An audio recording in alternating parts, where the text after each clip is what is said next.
Off we go, off we go. Right, downstairs, is that volume okay for you? Yeah, marvellous. Okay, right, I'm going to be your tour guide. My name's Chris. I shall be showing you around our beautiful city. Any questions on the way down, feel free. Anything you'd like to ask. About the history of Liverpool or the Beatles, obviously.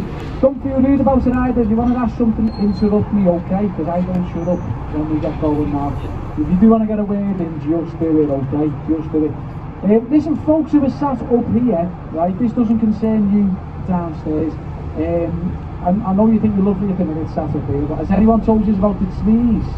You know about the trees, right? They're not kidding about the trees.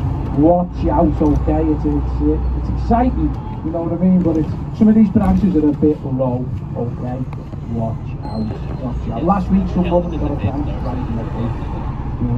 So be careful. Dead funny, but just watch out, watch out. Right, I'm going to start off with a little bit of history for you on the docks of Liverpool, right, the port of Liverpool. So the port of Liverpool, folks, at one time, this was the biggest, busiest port in the world. It really was, by the mid-19th century. This is what we were known for, you know, before music, or football. Biggest, busiest port in the world. We became one of the wealthiest cities in the world because we dominated world trade for a few hundred years. And the dock system that was once in place was unbelievable, right? So what you've just seen at the docks of Liverpool is the tiniest section of what was once the biggest interlinked system of docks in the world, right? You've just been looking at like 2 or 3 docks. By the mid-19th century, we had over 60 docks in operation in the port of Liverpool. And the dock line stretched for 7.5 miles along the river. Incredible. Now when steam started taking over from sail, he started filling loads of the docks in Liverpool, you know, because they were built for sailing ships. You couldn't deal with all these new steamships. So as they were filled in, we ended up with all this extra land. So where we are right now, this actually used to be docks. If you went back a few hundred years, you know, we'd be on a tall ship now, we'd be on a sailing ship here, you know. And beneath us right now is the first dock we ever opened in Liverpool. Now the first dock we opened in Liverpool, it was the size of 4 football pitches, right? And it opened in 1715. And a lot of it is preserved beneath the streets. You've probably been walking around on top of it. If you've been round all the shops over here in you know, Liverpool 1, John Lewis and the land, you've been on top of Liverpool's first ever dock. Now the first ever dock in Liverpool was actually the first commercial wet dock in the modern world. It wasn't just the first here, it was the first in the world. And what we used to build it, the very first dock of Liverpool, we used the lava pool. So this is where the name Liverpool came from, right? The lava pool was the natural harbour of the River Mersey. It was a huge big inlet. You know, for hundreds of years we were just a fishing village on the edge of it. And this inlet was always full of seaweed, basically, you know. Medieval for seaweed was lava, or lava, so we got called the lava pool, you know. And here we are, hundreds of years later, the pronunciation changed, obviously, and we've become Liverpool. So the city's named after the pool of seaweed, basically. You've got to stretch it out, though, make it a bit interesting. Now, it doesn't end there with seaweed, by the way, right? Because if you look straight ahead of you, you see that green gate ahead, right? And also, and if you look straight ahead, you'll also see a green light. So, that green gate ahead of you, that is all that's left of the old sailors' home of Liverpool, right? The sailors' home was beautiful, massive, beautiful building. It was built in the shape of a ship, 1850. 1850, there was up to 10,000 visiting sailors in port any day, you know. And this was like a safe haven for them. It got demolished though, sadly, 1974. Now that gate is all that's left. Right in the middle of it, amongst all these nautical motifs and that, there's a golden bird with a sprig of seaweed hanging out of its beak, right? And that's a liver bird. So that's the symbol of this city, a liver bird, right? And you will see this creature everywhere you look. There's hundreds of them. Nearly every old building you look at in Liverpool, there's usually always a liver bird on it somewhere, right? The same with a lot of the old fellas here. And a liver bird is a mythical creature. It's basically a cormorant, a fish-eating bird, but with eagle's legs and a sprig of seaweed hanging out the beak, right? Now, to be honest with you, that's not what we wanted. It's not what we asked for. We asked for an eagle. right? You're not going to ask for a cormorant with eagle's legs, are you? We asked for an eagle. But it was the 1640s, right? And we gave the job to design the coat of arms of Liverpool with an eagle in the middle of it to this unlocal artist, right? Now basically the only thing known for definite about this artist is that we've never seen an eagle in their life. Right? There's not many eagles to sit and sketch in Liverpool, but there's loads of cormorants. So they'd thrown a cormorant instead, stuck a pair of eagle's legs on it, basically handed that in and got away with it. And we've had this weird creature ever since, a liver bird. Just beyond it though, you see the white building to the right, you will see an eagle on that one. You see a gold eagle, an American eagle that is. And the reason that's there is because that building, back in the 1790s, was the world's first ever American embassy. Right on the quayside of the very first dock of Liverpool, I mentioned to you. Right, we've got a little bit of the city centre to show you now before we whisk it away to the suburbs. Show you the trees and that. This is good, this bit, there's loads of interesting things here.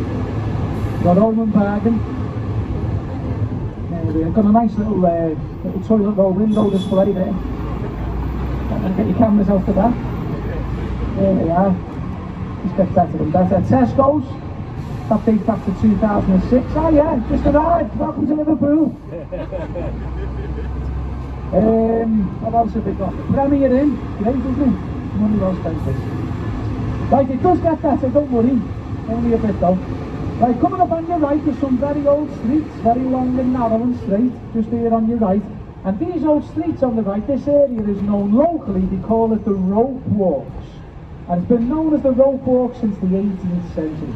And the reason is that that's what these streets were. In the 18th century, the days of the sailing ship, these were rope walks. And the rope walks, if you've never heard of that, that was, you know, to make all the rigging for the sailing ships, you know, all the rope for the ships, you needed a long uninterrupted strip of land. They were called rope walks. Liverpool, of course, we had loads of them. You know, we were full of ship owners and ship builders, and obviously visiting ships from all over the world. But again, when steam was taken over from sail, slowly they were all converted into streets. I was telling you about all the reclaimed land as well, like, you know, the city was built on. Bold Street on your right, believe it or not, is still on reclaimed land. The basements of some of the shops on that street, still to this day, flood with water from the River Mersey at high tide. Right, straight ahead of you through the two traffic lights, there's a big white building. You can see, well, some of you will be able to see the porthole windows across the top of it, straight ahead. Balconies as well, a few floors up with the columns. Beautiful building. Dates back to 1915. And that's the Adelphi Hotel. Are any of you unfortunate souls staying at the Adelphi Hotel? Are you staying there, are you? Not this time, well no, if you stayed there before you're not going to stay there this time, obviously. So you survived the Adelphi. Pretty grim there, isn't it? When did you stay at the Adelphi? It has got character. Only a few months ago. Experience, isn't it? Are any of you actually staying there now? Are any of you at the Adelphi now? No? Yeah. Are you staying there, are you? Yeah. Oh, it's a lovely place to Adelphi. You've done well there. How are you getting on? It's alright. Is it okay, yeah? Yeah, have you spent the night there yet, like? Yeah, 3. 3 nights? Really? You haven't been eating there, have you? Yeah. Have you? Might have to make an emergency stop for you, right? What floor are you on? 5th. The 5th? Yeah. 3rd floor's the dodgy one. Yeah, we've heard that. It's haunted, isn't it, the 3rd floor, do you reckon? Wow. Well, We'll have to discover that tonight. oh yeah, we'll go for the little ones on the 3rd floor, yeah. It is, the hotel is, it is like a cross between Fawlty Towers and The Shining. That's what it's like here, though. It used to be a very grand place, you can tell, can't you, when you walk in? Yeah. You know, very grand. You know, It's a shame. it is a shame, like it. But I mean, it was a place for millionaires, the Adelphi. It was once, I mean, it was once regarded as one of the most exclusive hotels in Europe, you know. We can actually get a closer look here. Here it is, coming up on your left. And did you know, have you been in the Sefton Suite yet? Do you know about the Sefton Suite? No. Right, go and check the Sefton Suite out. So, this hotel always had strong links with the White Star shipping line, right? Oh, you know, the owners of the Titanic. And first class passengers off the White Star ships before setting sail for New York they would often come to Liverpool a day early to treat themselves to the Adelphi Hotel, right? And it was built, 1915 this one was built. And that was obviously 3 years after the Titanic sunk, you know. And the second suite in the hotel, it was built as an exact replica of the first class smoking lounge from the Titanic. There's other parts of the Adelphi Hotel you'll find which are actually as damp as the Titanic. But yeah, the third floor, that's the one. Haunted.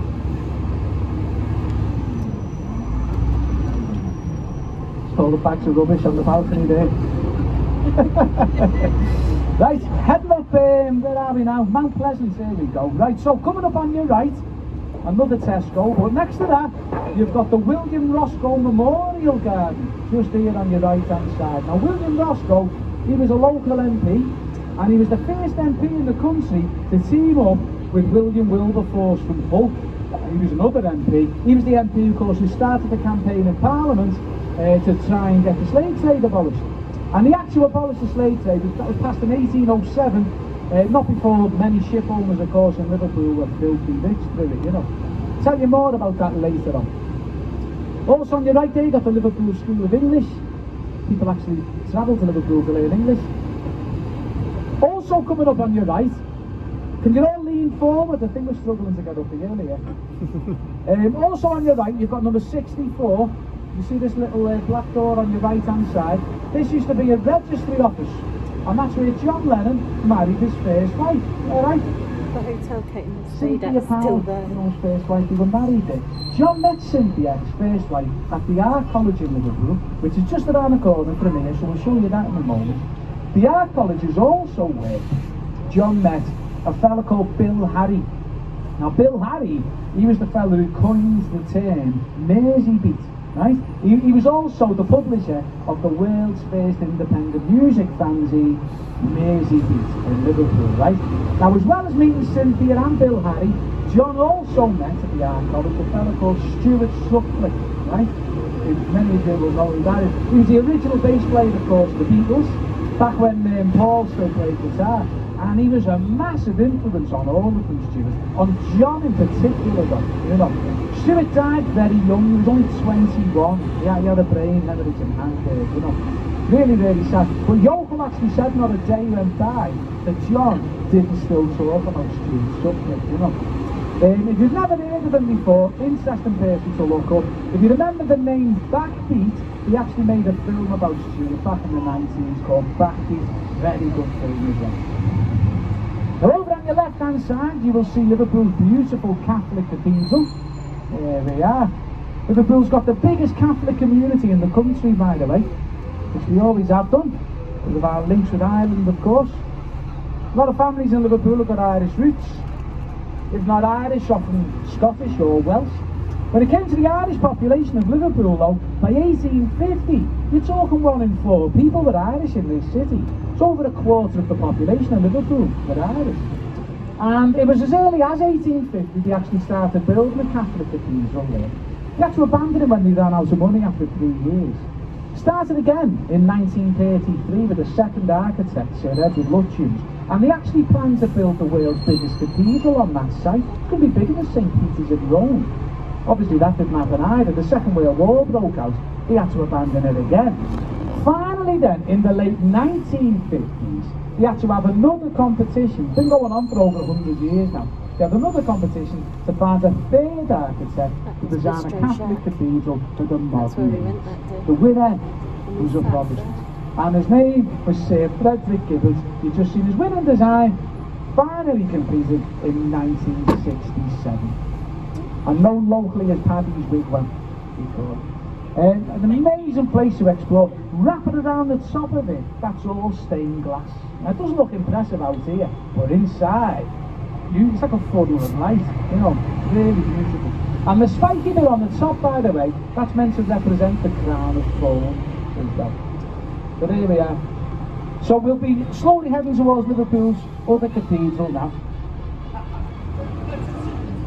Oh, nice one. Do you know Anne, do you? Mate of yours by any chance, Anne?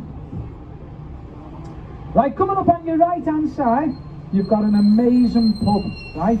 the Philharmonic dining rooms. Now, if you haven't figured this out yet, Liverpool's full of amazing pubs, right? Like, great pubs all over the place. But this one coming up on your right is pretty special. This is the only Grade 1 listed purpose-built Victorian pub in the whole country. It's like a palace. Lovely Art Nouveau architecture. And they used to have little string quartets when it first opened. 1900 it opened. You'd have string quartets playing in the back room, which you can really imagine if you go in there. By the 1920s, they were having little jazz bands in there. By the 1960s, this pub had become, it was like a hip hangout for all the musicians and the artists and that and the poets, you know. Back when Liverpool was described as the epicentre of the creative universe, you know. All the famous musicians, the Merseybeat musicians, Beatles included, would be rubbing shoulders in there with all the famous Liverpool poets, you know, people like Adrian Henry, Roger McGough, people like that. You should go and check it out, it's absolutely beautiful. Over on your left you've got the Philharmonic Hall as well, lovely Art Deco architecture. That one dates back to 1936. Lovely Georgian streets as well, you've got Hope Place on your right there, beautiful Georgian street of Liverpool. Tell you one of my favourites though, Faulkner Street here on your left. Lovely part of Liverpool to wander. John Lennon actually lived at a ground floor flat number 36 on that street with a load of Norwegian sailors. The mansion house on your left was built in the open countryside in 1780, which is hard to imagine. No slave sailors' house. And on your right is the old art college I've just been talking about.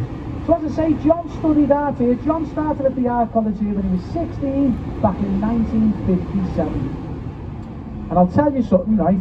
And this is completely true this, I went there as well, I went to art college when I was 16, right, which was in 1997, and it was the same model for the life drawing classes when John went there in 1957. That is completely true then. 16 I was, I had this image in my head of what this model was going to look like, you know, it was a bit different, like. Right, over on the right, you are now looking at the 5th biggest cathedral in the world, right? To think the Catholic one was going to dwarf it was really hard to imagine. This one was built right next to an early 17th century quarry, which got used as a cemetery through the 19th century. You've got more Georgian streets on your left as well, by the way. The architect of this cathedral was a Catholic. So the Catholic won the competition for this one, and Protestants won the competition for the Catholic one. And the fellow that designed this was Sir Giles Gilbert Scott. The architect was only 22 years old when he designed it, you know. It took that long to build. By the time he'd finished it, he'd been dead for years. He never actually seen it finished, you know. But it did take a long time. So they started to build it in 1904. He never finished it, he never finished it till 1978. 74 years it took to do, you know. You were on day rate, mate. Right, we're going to be going onto Princes Avenue now. We're going to be turning right, and as we do, I am going to point out a big, beautiful Byzantine building, and it's an old Greek Orthodox church, right? And the reason there's a Greek Orthodox church here is because this used to be a Greek district of Liverpool in the mid-19th century, right? Now the Greek district was next door to a Somalian district and around the corner from a Welsh district, right? Behind us you've got the Baltic Triangle, that was a Scandinavian district. That was next door to the first Chinatown in Europe, that was next door to the first Indian community in the country. And that, right, and you can look this up if you don't believe me, I swear to God this is true, that was down the road, right, from a Hawaiian area. We had a Hawaiian area. People left Hawaii for Liverpool, right? I swear, look this up, I promise you this is true. Mid-19th century as well, this is. So Liverpool, right, all ports are like diverse places, aren't they? But Liverpool, we were once regarded as the most diverse place in the world, most diverse city. We were actually nicknamed the world in one city. That's what we were known as. Hawaiian area even. Now take a look over here on your right, is that Greek Orthodox church. The style of architecture as well is the exact same style Liverpool's Catholic Cathedral was going to be, but on a massive scale. There's an amazing hand-painted mural on your right as well of Nelson Mandela. And on your left, look at this beautiful synagogue here on the left. Look at this. Many architects over the years have claimed it to be the most beautiful synagogue in the country. People travel to Liverpool just to visit it. This one's seen better days, like a bit of a sad sight there. Fits in London. Over on your right, you've got the Welsh Presbyterian Church looking like an ancient ruin. Another sad sight there. And coming up on your left is Rosebery Street. Now there's not a great deal to look at on Rosebery Street, there is nothing. But Rosebery Street there on your left, that is where back in 1957 a 16-year-old John Lennon and his skiffle group, the Quarrymen, they played their first ever gig in that street, right? They performed off the back of a flatbed lorry pulled up in the street, right? They had one microphone between them, with the lead going through someone's living room window, that they plugged in someone's front room. They only got halfway through the gig, and they got chased out the street by the local gang of Teddy boys, right? They ended up in the next street, holed up in the mate's auntie's house with a gang of lads waiting for them outside, until eventually this lad's auntie had to phone the police to come and escort them to the bus stop back to the leafy suburbs of South Liverpool.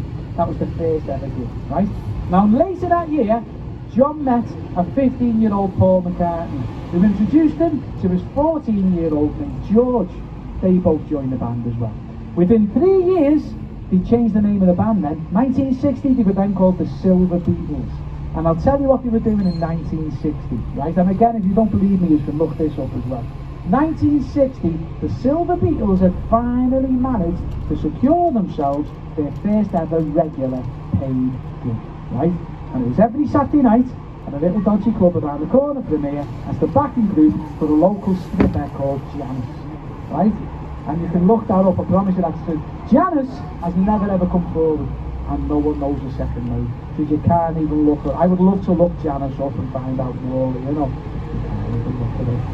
And every Saturday night she'd be there doing a thing on stage, and the Beatles were there playing the music, you know. Now if you look down here on your right, 3 years later, Ringo Starr joined the band as well. And you can see there's a big mural of Ringo. See just down here on your right? Halfway down on the right, on the side of the Empress pub.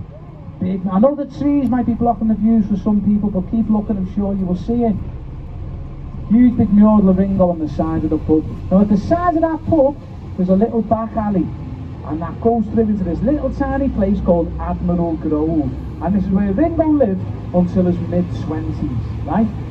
And he lived in a tiny house. I know we see all these big old grand houses along the avenue. Where Ringo lived, they were little terraced houses, 2 up, 2 down, you know, with an outdoor toilet. And he was there till his mid-20s. You know, people don't realise when the Beatles were massively famous, they were still living with the parents in Liverpool, you know. And I tell you what, Ringo's parents, I think this is amazing, this. Ringo's parents stayed living in the same tiny little terraced house for the next 23 years. Even though Ringo was a millionaire and he kept trying to buy them a mansion, you know. Or at least a little semi-detached or something somewhere. For 23 years, they were like, we're quite happy where they are, thank you very much. Stayed in the same tiny house. Now the pub with the mural on the side of it, the Empress pub, let me tell you a bit about that pub, right? The front cover of Ringo Starr's first ever solo album was a photograph of that pub, right? Now if you're not familiar with the album, it was called A Sentimental Journey. And Ringo was the first Beatle to put a solo album out. No one thought it'd be Ringo, but he was the first one. And the album was all cover songs, right? Covers of songs that he remembered as a kid getting sung in the pub at the end of the street. So this is where someone would be playing the piano all night in the pub and anyone would get up and entertain and sing, right? Including Ringo's mother. Ringo's mother worked in the pub, she'd get up and sing. And one of the songs his mother used to sing was A Sentimental Journey. So that became the title track of the album. The front cover, as I say, was a photograph of the Empress pub. Now as you've just seen, it's only a tiny little pub, a tiny little place, right? And you're not going to believe this. I read in the local paper last night that this Saturday, the Empress pub have actually got Ringo on. Oh, God. You shot me there, Ann? Is it bingo, is it? You sure, Ann, yeah? I must have read that wrong there, sorry. If you've got bingo on Saturday. Sorry about that. Easy mistake to make. Right, we're going to go into Sefton Park now, folks, and enjoy a little bit of the greenery of Liverpool. And just so you know, that little bingo joke there, it's like the best bit of the tour, that, so I hope you enjoyed that. It's that nil now. Just grass and bins for an hour now. And lots of trees, look out for the trees, okay, watch out. Lots and lots of trees. There we go, right, so this is Sefton Park, folks. So much greenery. I tell you what, if you've never been to Liverpool before, you're going to be very pleasantly surprised, I reckon, by the greenery. Liverpool, for size and population, is the greenest city in the country, right? There's over 2,500 acres of parkland in Liverpool. And the reason is because we were one of the richest cities in the world, you know. By the mid-19th century, more millionaires lived here in Liverpool than any city outside of London. And of course they all had huge private estates. They were multi-millionaires, these people. You look at the maps of Liverpool from that time, the entire south end of Liverpool was mansions with hundreds and hundreds of acres of private land, you know. And this land, it was eventually either purchased by the corporation. Sometimes they built housing estates, sometimes it'd be a park, you know. Some of this land was left, you know, bequeathed is the word, isn't it? Bequeathed to the people of Liverpool from these wealthy families when they moved on. So we've ended up with all this incredible parkland. North Liverpool at that time, by the way, completely different. North Liverpool, there was 160,000 people to the square mile. Nowhere in the whole of Europe or America was as densely populated as North Liverpool. South Liverpool, your nearest neighbour, was miles away, you know. Now, there's some very beautiful things in the parks in Liverpool, and if you look over this one on your right, in the distance, peeping out over the trees, you'll see the top of a Victorian farmhouse. You see that in the distance? And we've been having a day out. Beautiful, that place is full of massive exotic plants from all over the world. Palm trees thriving in there, you know. Probably brought over by the Hawaiian population, you know. And we are very lucky to have that beautiful place because it was nearly demolished. It was derelict for decades, they nearly pulled it down. Thankfully they didn't. In 1996 they put a campaign out hoping that someone might invest in it, right? And they received an anonymous donation of £1 million straight away. Saved it straight away. It took them 2 years to find out who'd given them this money. But when they found out, it was Janice. No, it was George Harrison donated the money, you know, saved the place. He was asked about it as well one time. He was actually approached and asked why he gave £1 million to farmhouse in Liverpool. And his answer, he said, I used to throw stones at it when I was a kid, so it seemed like the right thing to do. Today's it. Now there's a great example of one of these private estates coming up on your right hand side here. Most of the mansions which have survived are usually in the middle of the parks, but there's one here on the edge. And this is the old Rathbone family estate. Have you ever heard of Eleanor Rathbone? I'm sure many of you have heard of her. She was a suffragette. She was one of the first female MPs in the country. Turn to your right and look back on yourself and you can see the old Rathbone family home. Great example of one of these private estates. Alright mate, you alright? Yeah, well you want a tree in the face, it's alright. You might get a branch in the face. Watch out, look, oof, oof, there you go. Got a bit of entertainment laid on here. You need to sneak up behind me. What? He's just climbed up the side of the bus, has he? How did he get past me without me noticing? Right, do you know what I'm going to do now, folks? I am now going to play you a little snippet of a song. Right, it's a not so subtle hint as to where we're going now.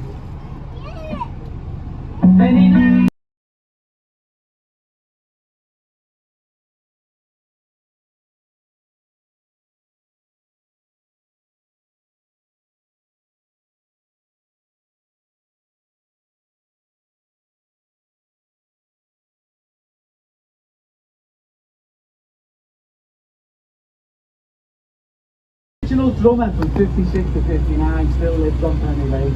Every now and again you see him go in the shop. His name's Colin. John, Paul, George and Colin. It was at one time. People never believe me, but he still lives here now. If we see him, I will recognise him. Don't you worry. And on that note, let's have a little, let's have a bit more of the song, eh? Watch out for the branches, especially them spiky ones. Well, Penny Lane really will be in your ears never end. Right, here we go.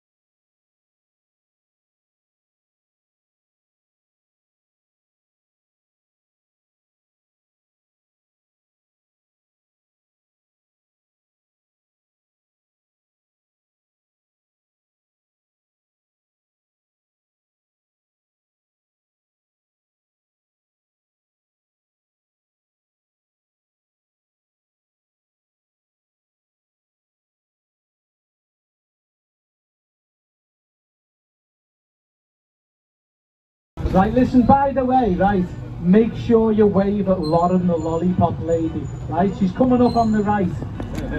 She'll be pretending like she doesn't know we're coming, right? She knows we're coming.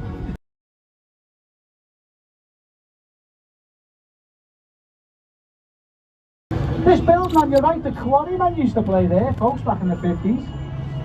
And I'll tell you what else you'll see. Look on your right again, look through the open gates. You'll see some bright red doors. Now them doors came off the local fire station down the road when it got turned into flats. And that was the fire station that Paul used to go past on the bus every day to and fro from school. Often in the morning, seeing the firemen stood outside hosing down the fire engine, keeping his machine. And on your left, you can see in everyone's bedroom.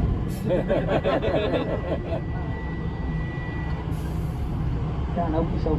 Right, so when we get to the end of Penny Lane, there's a few things I'd like to start pointing out to you here, okay? There's things coming up ahead of us which make an appearance in the song, right?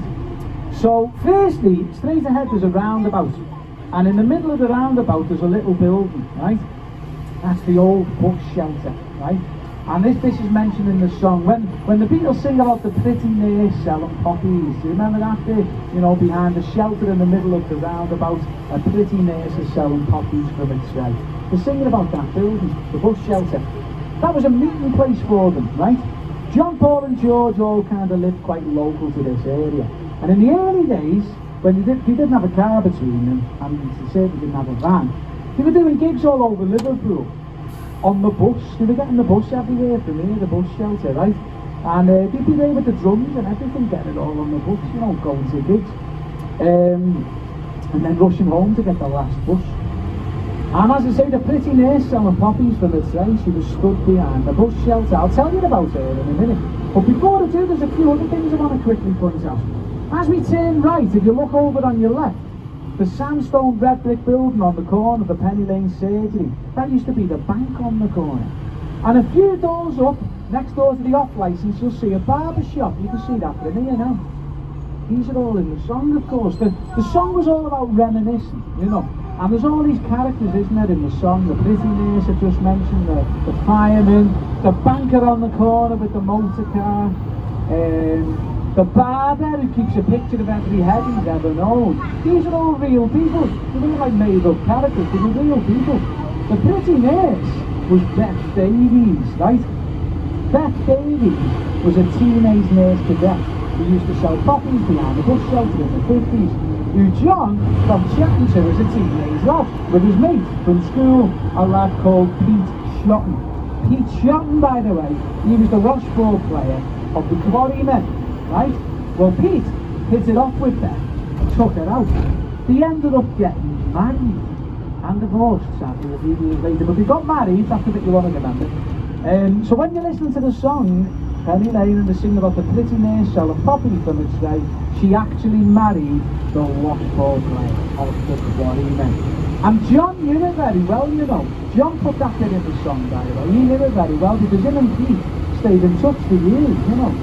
Pete worked at Apple for the Beatles, you know. Well, the barber who kept a picture of every head he's ever known was Harry Violetti. Harry Violetti had that barber shop back in the 50s.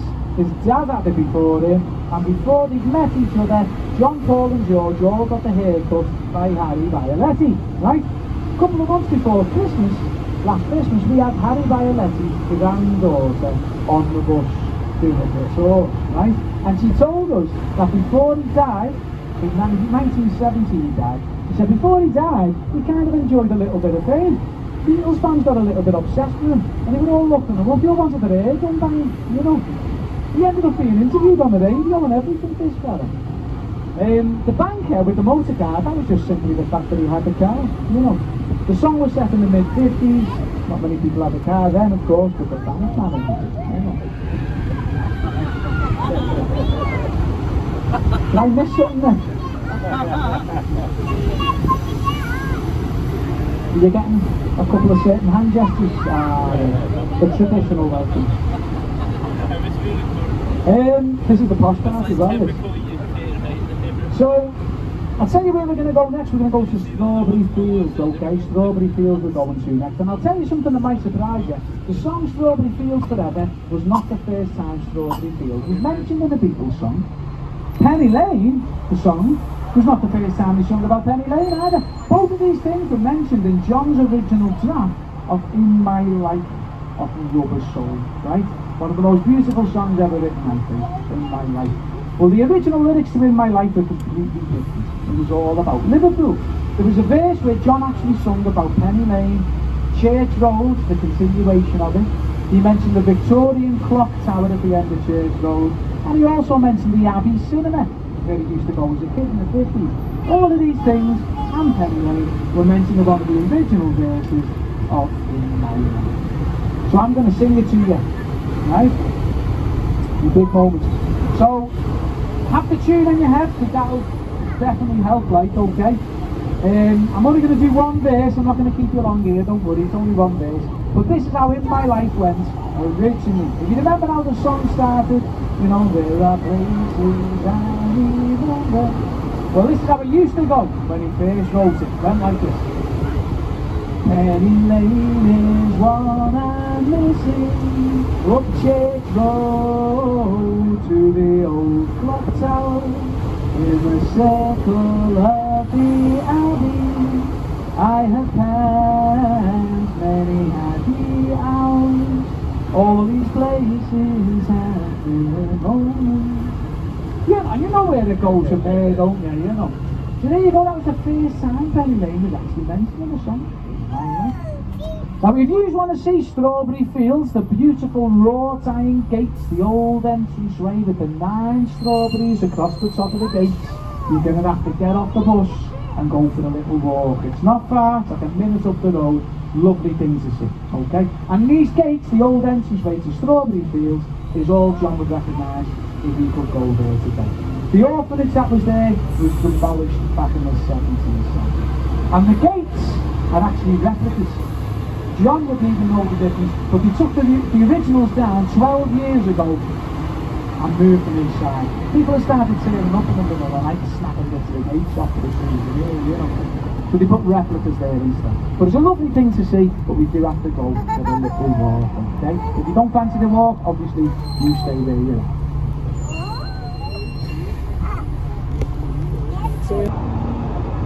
Right then, well that's what remains of Strawberry Fields then, folks. So, as I say, Strawberry Fields started off as a private estate, another one of these big, you know, millionaires' private estates. But then, it was 1936 it became an orphanage. The family sold it to the Salvation Army. So that's what John knew it as, it was an orphanage, you know. Salvation Army still own it now to this day. And John used to climb over the back wall as a kid. He used to play with the kids who lived at the orphanage, you know. And it became like a bit of an estate for him.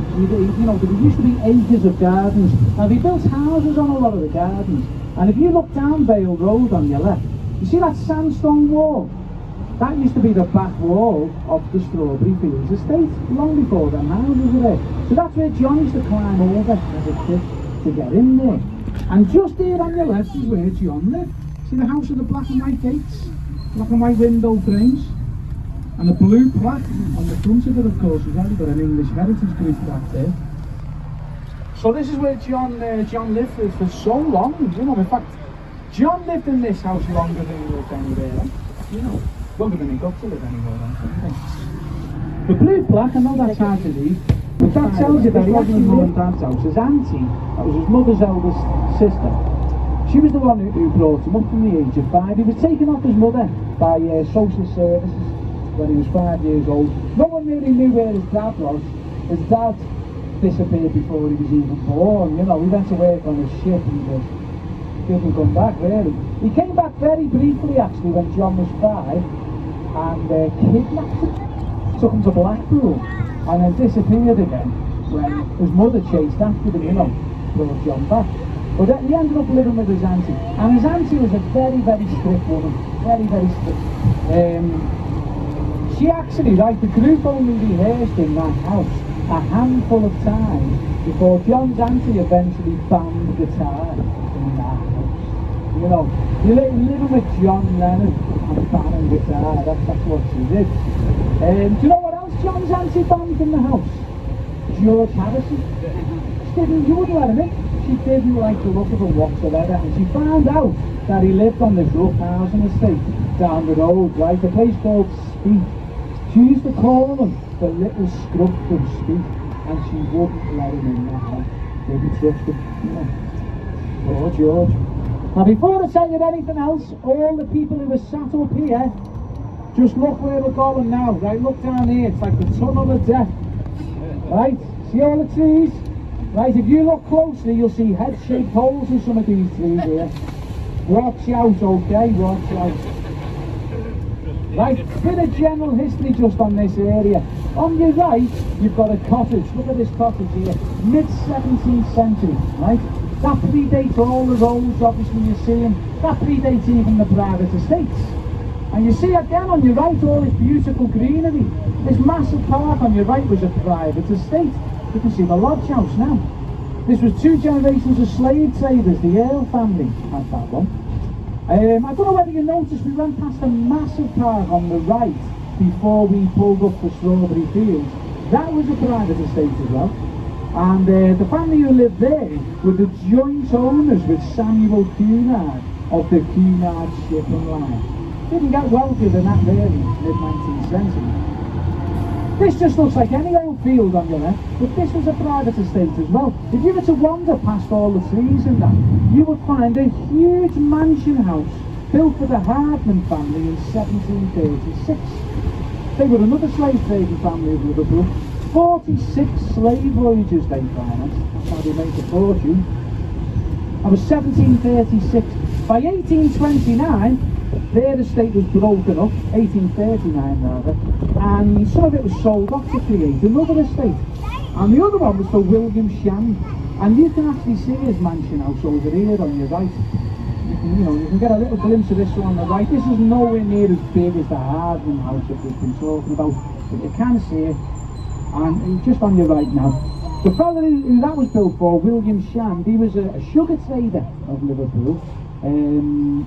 Plantation owner, slave owner of course, you know. And that was the main reason Liverpool became massively wealthy, by the way. We completely and utterly dominated the slave trade, you know. And the whole economy that went along with it. All the different slave produced goods, sugar obviously, the cotton as well, we dominated all of this. We built the ships here, you know, 80% of slave fleets that left this country all came out of Liverpool, you know. And people like this, William Shand over here on your right, he owned a massive sugar plantation in Jamaica. Hundreds of people were enslaved on it. And, you know, he was never going to meet them, like, but he was a legal owner of them, you know, living in this big mansion, you know. And, yeah, I mean, all the houses we're going to go past in a moment were built on part of his private estate, you know. The cotton trade, I mean, they've estimated now over 1.5 million enslaved Africans were taken over to the cotton plantations, southern states of America, by Liverpool slave traders, you know. And that was why, you know what, years later, by the 1860s, when the American Civil War was raging, you know, this country was officially neutral, you know. Liverpool, because of these strong links with cotton and slavery, we had the only Confederate embassy in the whole world. Liverpool, you know, still there now. You can walk in the building to this day, look at the ceiling, you see all these paintings on the ceiling depicting images of the South, you know. Amazing. Anyway, guys, we're going to take a little drive to Paul McCartney's house now. But before we get there, right, this is very important, this. We're going to go past the house now, number 574, right? It's got a white door. There's a little lad who lives at this house, and he comes to the window like nearly every day to wave at everyone on the bus. So make sure you wave at this lad if he comes to the window. Straight ahead of you then, number 574. Hey, the lights are off, I don't think he's in, eh? You're waving anyway, the wave at this Amazon delivery fella, man. No, he's not in, let's just wave at this fella. How are you, mate? Little kiss as well. Keep an eye out though, he sometimes goes to the sweet shop down here. He's gutted, you know, if you don't wave at him, like. You might be here. But we're on our way to Paul McCartney's house now, folks. You're only going to get a little fleeting glimpse of Paul McCartney's house, by the way.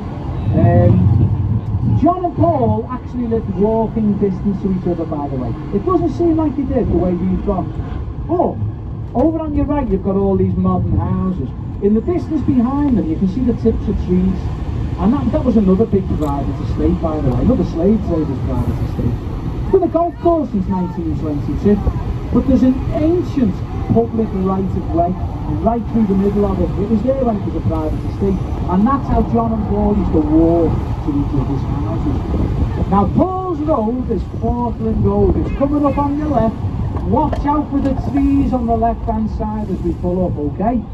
Now unfortunately we can't get the bus down the road where the house is. So what we've got to do is pull up here at the end, and I've got to point it out from here. So it's only a little glimpse. Folks who are at the back of the bus are not going to see it at first, but you will in a moment. So it's halfway down on your right. Before the blocks of flats, you've got the terraced houses on the right hand side. Can you see there's one with like a red roof? Right, that's not it. It's the one just before that one. So it's got like cream coloured windows if you look closely. It's got a red downspout. Next door neighbour's got a satellite dish, but that helps. And PVC windows next door. It's only a glimpse. How are we getting on downstairs? Have you spotted it? Halfway down on the right, cream coloured windows. It's, as I say, still got the old wooden window frames in, you see. How are we getting on down here? Have you found it yet? You spotted it down? It's like a game, isn't it? Spot down. Have you spotted it at the back? I mean, you could take a photograph of any one of these, you know, they won't know the difference when you get home. It's a little tip for you, you know. Hold on, I'm being summoned, hold on.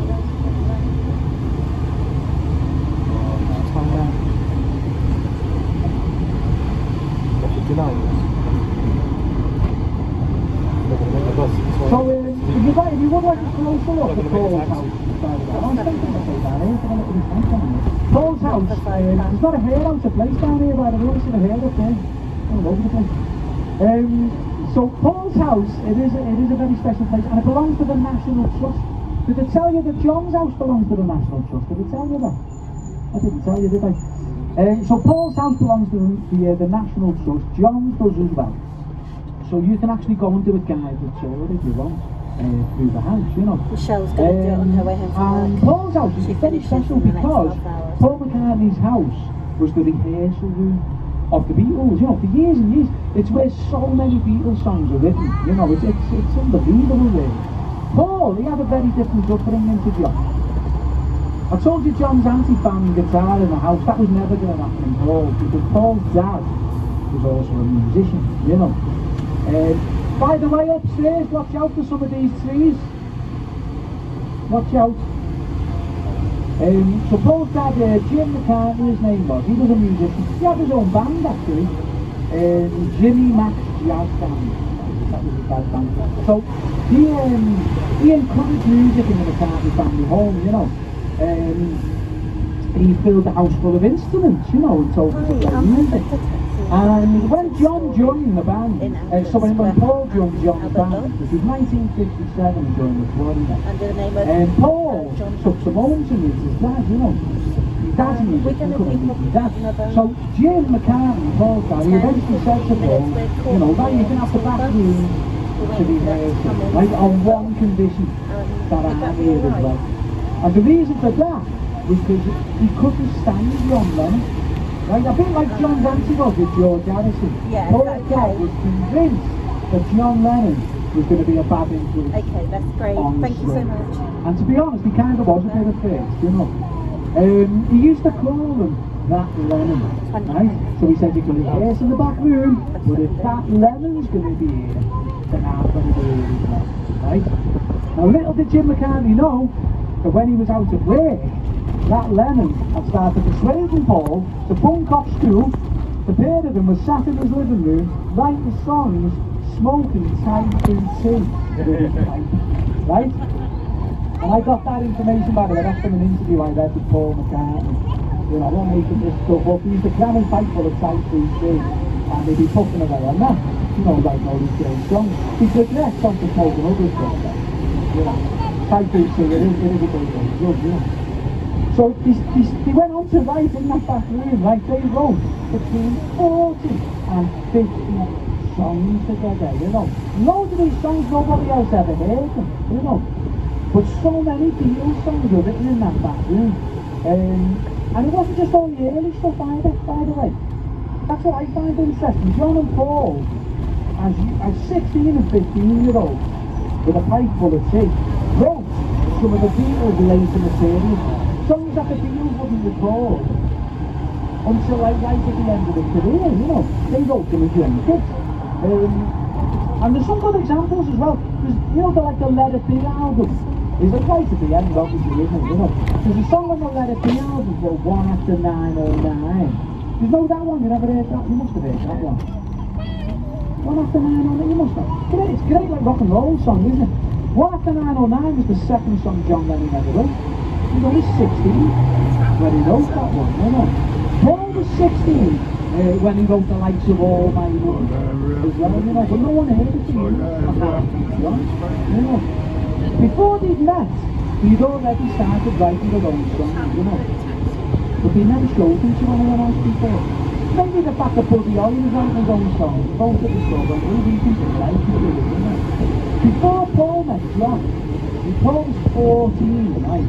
When he sat down at his dad's piano one day in the back room and wrote the melody of When I'm 64. And you know what? Years later, right? 1962, right? So this is obviously before they were playing. They were just the biggest band in Liverpool. And they were playing every day at the Cavern Club, which I'm sure you've heard of the Cavern Club. So they were every day they were at the Cavern. 292 times they played there. There's like nowhere in the world to play more than the Cavern Club, right? But the Cavern Club was the cellar of an old fruit warehouse, right? So it was quite damp and like dark and smelly, right? And every now and again, they used to have a power cut at the Cavern, you know, the Cavern Club. They'd be plunged into darkness. Paul had gone in the habit, right, of whenever that happened, he'd tiptoe through the darkness, sit down at the piano and play an instrumental number that like everyone got to know. It was when I was 64. About 6 years before word you had it, and it actually came out, you know. It is crazy, isn't it? I've got a mate who used to go, he's much older than me, like, a mate who used to go boxing at the Cavern Club, mate of mine, and he witnessed Paul playing When I'm 64 as an instrumental number numerous times. My mate, right, used to go watching at the Cavern, lost count how many times he watched the Beatles at the Cavern at 186. Imagine, you know, unbelievable. Right, anyway, we're heading down the river now. Gonna go for a little drive along the river. Is there any questions, by the way, so far? Is there anything anybody wanted to ask? About Liverpool or the Beatles or anything like that? Maybe all okay? You sure? You got a question? You look like you're about to ask something.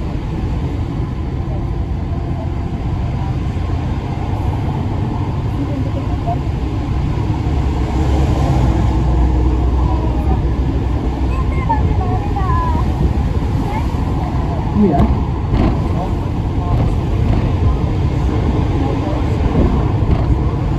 Oh, right, okay. Might be what album is it?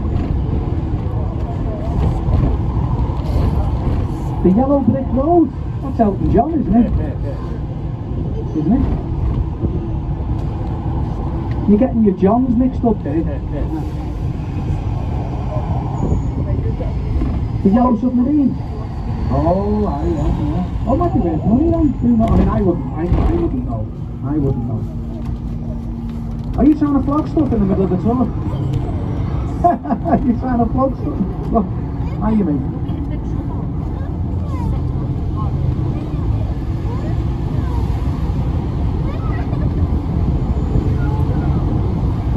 You travelled from Brazil to spend your 70th birthday at the Cabin Club. It's closed, you know. What? Really? Happy birthday, mate. You don't look 70, you. You're not 70. Really? Have you been yet then? Is it tonight? You're going tonight? Are you going tonight? You don't understand. Well, happy birthday anyway. All the way from Brazil to celebrate your birthday, yeah. And your 70th up just there as well. Happy birthday, happy birthday. Would you like to buy the Yellow Brick Road by Elton John for your birthday? First edition. Happy birthday, you two. You want to get together, go to Cabin? Live it up. That lady's 70 at the back as well. And you don't look 70 either, sorry, I didn't even say that, did I? What? You're 75. 70. She's 70 as well. Yeah. Huh. You're 84 in December. Hey, if we just carry this on and we'll be at the end, we'll just check everyone's age. Pass a bit of time. So you're going to be 84 in December, are you? And you came from Australia. It's not a competition. Happy birthday to you for December. Come on, mate, how old are you?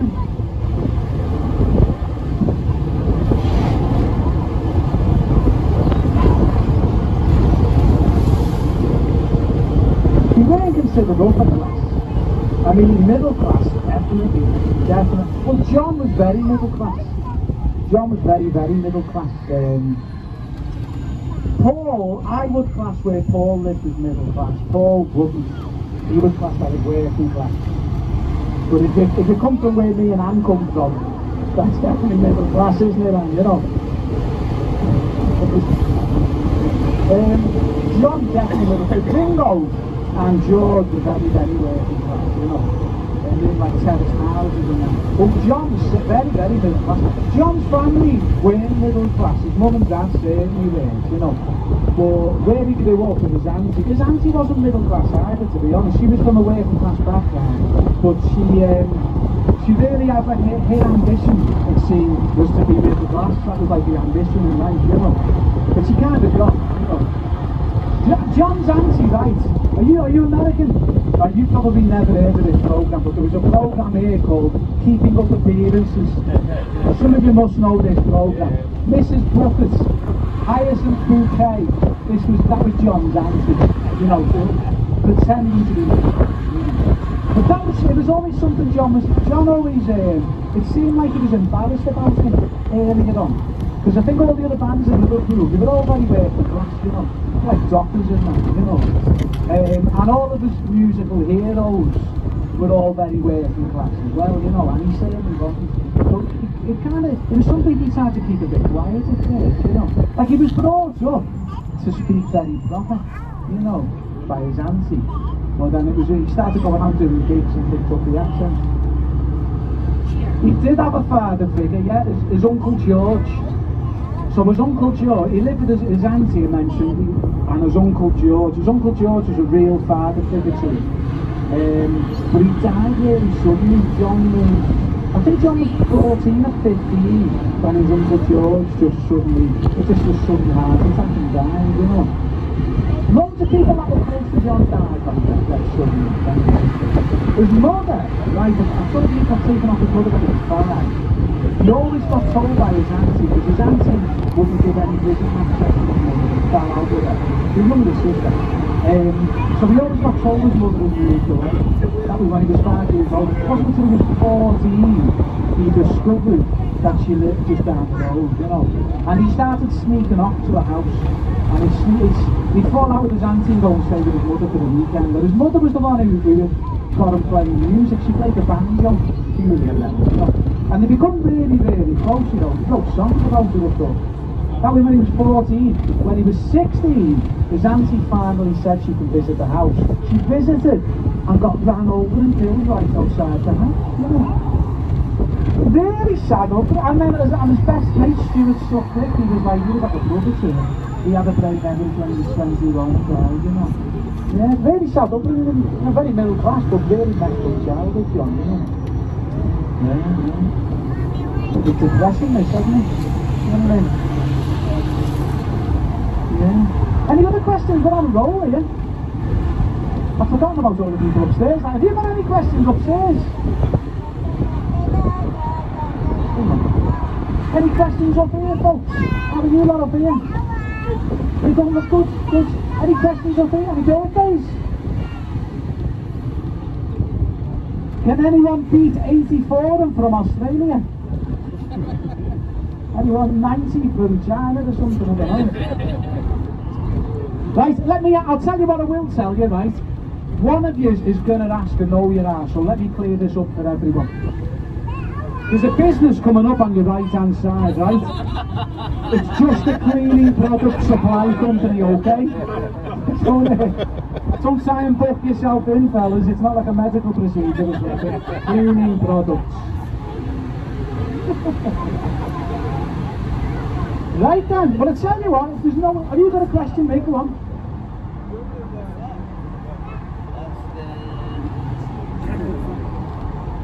The rumour that Paul had died, of course, yeah. There's still websites dedicated to that. There's still people out there who are convinced that Paul is not Paul. That Paul is actually, who was the fella they said they replaced him with? A lookalike. Billy Shears, William Shears, who wasn't Paul McCartney lookalike. He reckoned that Paul was killed in a car crash. That's what it's 65 this was. And the conspiracy theorists, the fans started finding clues apparently in the album. The fact that Paul's bare foot on the front cover of Abbey Road was one of them. Do you know the Beatles found out about it though? And thought it was hilarious. And started putting things in the songs on purpose just for a laugh. Have you ever heard the song Glass Onion? Right. So there's a line in that, isn't there, where John sings, here's another clue for you all, the walrus was Paul. And they were all like, oh my God, it's true, you know, John's telling us, you know. All he meant was, you know, when he made the film Magical Mystery Tour, it was meant to be John in the walrus suit, but it fit Paul better, so he put it on, you know. And I wish you'd asked this before we got to Strawberry Fields, you know, because the earliest graffiti at Strawberry Fields, did you see it? Yeah.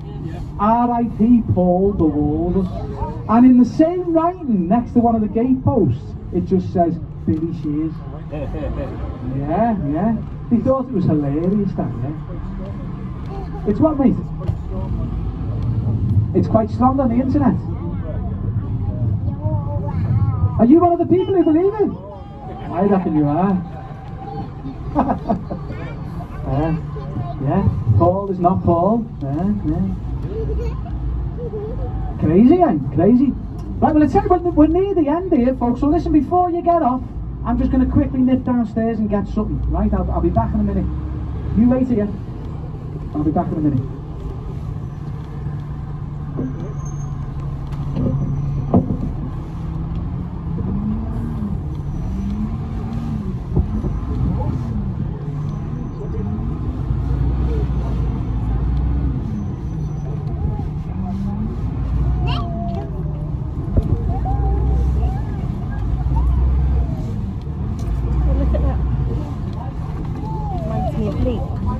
that long kind of causeway. Maybe that'll be sticky sand though.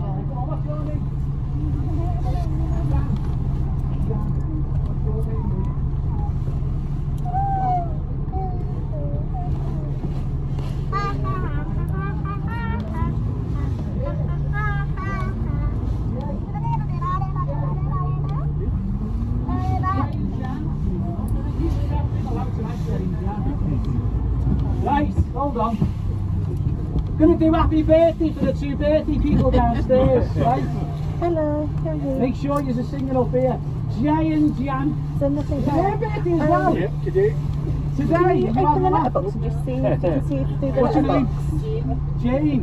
Jane, Jane, Jan. Is it really Jane? Is it? Right, hold on. There's another one upstairs. Yeah, do you mind just having a look just to see if you can see under the gate? Because I know we locked it before we left.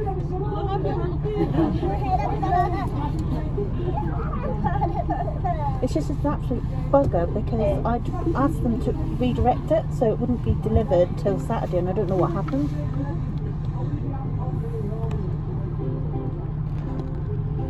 Halfway down now because our gate, as you can tell, is falling apart. So you wouldn't even be able to reach it anyway. It's just more, you know, you can see, but oh, bugger, isn't it? I'm hoping. Well, from the looks of it, it looks like it should go through the door, but sometimes we have a neighbour, you know, Jean at 68. JJ. DJs, right. The We've lady got a at band of 68 sometimes DJs. takes it in Should for be. us, but I don't know if she's Should form in. a band. Right, I'm going to do you another tune before you get off. How would you feel about holding the microphone She's for me? kind of right across the way with the big high Thank you very hedges. much, mate. Right, I'm going to, I best do you the Beatles one before you get off. I'm going to do, a song I was talking about before, called One After 909. It's not the best known Beatles song, but it's, I told you earlier tonight this was the second song John ever wrote when he was 16, long before Paul was killed in that terrible car crash. Yeah, that'll be either City or Jasper. There we go. Right, downstairs, can you hear this ukulele? Can you hear that? Can I move that like that? There we go, that's great, that means. There we go. Well, my baby said she's traveling on the 189 909. She said, move over, honey, I'm traveling on that line. Well, move over once, move over twice. Come on, buddy, don't be cold as ice. Said she's traveling on the 189 So she 909. hasn't. Well, I begged her not to go and I begged her on my bended knee. She said, you're only fooling around with me. No, I didn't hear, sorry. She said, move over once, move over twice. Why did Paul McCartney have to die? Said you better on the 18909. Yeah, no. Thanks, Michelle, for having a look anyway. I've I just got run to the Crosby Fingers station. then. The railman says, you got the wrong location, well, Well, that's be nice, over they there. took a photo of it on the front And run doorstep. right home. And then I found you got the number wrong. Well, they're absolute baby buggers, said they traveling on the should've delivered it 18909. I said, move over, honey, I'm traveling on that line. Oh, you're great. Move Thank you over so much, once, Michelle. move over twice. Come on, baby, don't be cold as ice. Said you're traveling on the 18909. Traveling on the 18909. Traveling on the 18909.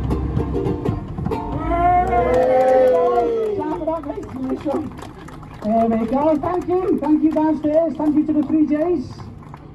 There we go, 1 after 909. Right, well listen, we're coming towards the end of the tour now, so get off. Enjoy your time in Liverpool. Are we all going to go to the cabin tonight and join the 3Js? No. All go there. Have a good one. Right, have a good one, folks. Enjoy Liverpool. I'd be amazed if you didn't enjoy Liverpool. Honestly, you'd be hard pushed not to enjoy Liverpool. It's a great place. I'm a little bit biased, like, you know what I mean? But great place. Keep holding your tickets as well, because tomorrow, if you're still here, you can use them on a whole different tour. There's another tour you can do, hop on, hop off service. There's like 13 stops all around the city centre, all the different sights and sounds of the city, you know. Enjoy, have a good one. If you enjoyed the tour, by the way, as well, you can always give a little mention on TripAdvisor. It's always appreciated that.